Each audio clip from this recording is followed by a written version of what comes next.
Good morning বন্ধুরা, মেঘা লাইফস্টাইলের সবাইকে অনেক স্বাগত। আবারও একটা নতুন ব্লগ ভিডিও নিয়ে চলে এসেছি। এই কদিন ভিডিও বানাতে পারিনি, তার কারণ আমার শরীরটা একটু খারাপ ছিল, সেই জন্য বানাতে পারিনি। তো দেখো, বাবা সকাল সকাল হাট থেকে কি নিয়ে চলে এসেছে। দেখো, আজকে শুশুনির শাক হবে, দেখতে পাচ্ছ? দাঁড়াও, ব্যাক ক্যামেরায় দেখাচ্ছি তোমাদের। এই দেখো, অনেকেই হয়তো এই শাকটাকে চেনো, আমরা এখানে শুশুনি শাক বলি এটাকে। ছোট ছোট শাক, অসাধারণ খেতে লাগে আমার।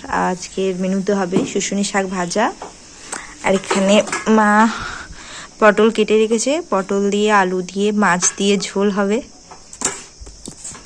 আর দেখো, এটা হচ্ছে কুঁদরি বলেন, কুঁদরি ভাজা করবে। পেকে গেছে, দেখো কি অবস্থা হয়ে গেছে, সব পেকে গেছে। এত গরমে না, মানে মানুষটাই তাপে কি বলবো, রোদে পুড়ে যাচ্ছে, তাই সবজিদের কি দোষ বলো। মা আর আমি এখন শাক বেছে নেবো, শাকটা বেছে নিই, তারপর আসছি আবার তোমাদের সামনে। দেখো, মায়ের শাক বাছা হয়ে গেছে, আর সব শাকগুলো খাইনি, দুটি রেখে দিয়েছি, কালকে হবে এগুলো। এতগুলো শাক, 3টে মানুষ কত আর খাবো বলো, রেখে দিয়েছি। এই তো অনেক হবে না। আর ওই দেখো, ওই দেখো, আমার দিদি ওখানে মুড়ি খাবে, সেই জন্য তৈরি হচ্ছে।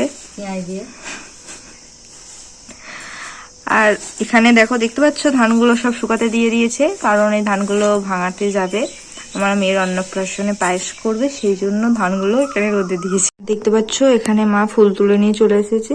তো চলো জেঠিমাকে ফুলগুলো ভাগ করে দিয়ে দিই।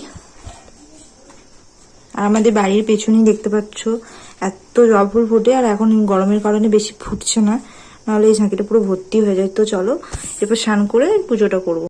এখানে ডল এখন ঘুমাচ্ছে, তো চলো এই সময় স্নানটা করে নেওয়া যাক।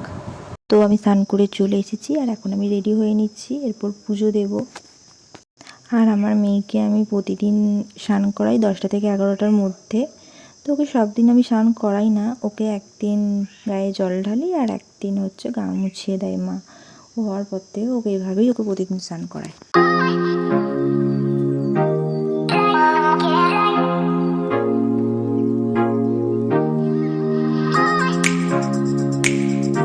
তো দেখতে পাচ্ছ আমার পুজো দেওয়া কমপ্লিট। আমি এভাবেই প্রতিদিন সাজাই, ফুল না পেলে আমার খুব মন খারাপ হয়ে যায়, এভাবে সাজাতে আমার খুব ভালো লাগে। আমি স্নান করতে গেছিলাম, সেই সময় দল উঠে পড়েছে, আর 11টা বেজেও গেছে, এরপর দলকেও স্নান করিয়ে দেবো। আর দেখো আমার মেয়ে কেমন পাকা হয়েছে, টুলেতে বসে বসে সে স্নান করবে। দল স্নান করে খেয়ে ঘুমিয়ে পড়েছে, আর এইদিকে আমরা 3জনে ভাত খেতে বসে পড়েছি। ভাত টাত খেয়ে একটু ঘুমিয়ে পড়েছিলাম, আর ঘুম থেকে উঠে এরপর রেডি হব, রেডি হয়ে বাইরে একটু বসবো। তো কোনোদিন আমি দুপুরে ঘুমাই না, আজকে একটু ঘুমিয়ে গিয়েছিলাম।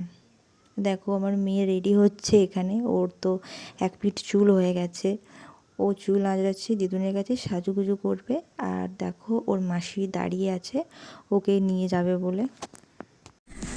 হ্যালো বন্ধুরা, গুড ইভিনিং। তো বিকাল হয়ে গেছে, আর আমরা এখন এখানে বসে আছি। আমি আর দেখো এই পাশে দিদি বসে আছে, আর এইদিকে আমার মা দেখো, ওই দেখো আবার মেয়েকে নিয়ে হাত পাকা করছে। মায়ের হাতে প্রসাদ, আজকে আমাদের এখান থেকে বোয়াইচন্ডী বলে একটা জায়গা আছে, তো সেখানে মায়ের পুজো দিতে গিয়েছিল আমাদের বাড়ির পাশেই একজন, তো তার হাতে পুজো দিয়েছিল আমাদের, আর সেখান থেকে প্রসাদ দিয়েছে। তো আর একটা প্রসাদ দেখাই, দাঁড়াও তোমাদেরকে দে তো। এই দেখো, দেখতে পাচ্ছ, এটা ছাগলের মাংস। তো আমাদের 3 ঘরের, মানে আমাদের জেঠুদের আর ছোট ঠাকুমাদের 3 ঘরের মাংস আমরা ভাগ পেয়েছি। আর দিদি এখন মাংসগুলো গুনছে যে ক পিস আছে, তার কারণ আজকে আমাদের প্রোগ্রাম আছে, ওগুলো ভাজা খাবো। দেখো বন্ধুরা, আমার চুলের কি অবস্থা হয়েছে। মেয়ে নাকি যত হাসছে তত চুল উঠছে, চুল উঠে উঠে উঠে উঠে পুরো মনে হচ্ছে ন্যাড়া হয়ে যাবো। মেয়ের অন্নপ্রাশনের আগে আমি তো ন্যাড়া হয়েই যাবো মনে হচ্ছে। আর আমাদের এখানে মেঘ করেছে, জানি না কখন কারেন্টটা চলে যাবে।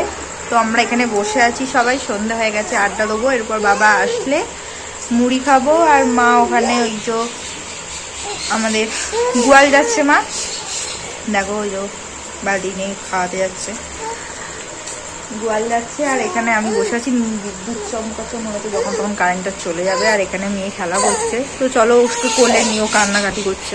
ভিডিওটা আর বড় করব না, এখানেই আমার ভিডিওটা শেষ করব। আমার ভিডিওগুলো যদি তোমাদের ভালো লেগে থাকে, লাইক কমেন্ট অ্যান্ড শেয়ার করে দেবে, আর চ্যানেলটা সাবস্ক্রাইব করতে কেউ ভুলো না। সবাই ভালো থেকো, সুস্থ থেকো, বাই।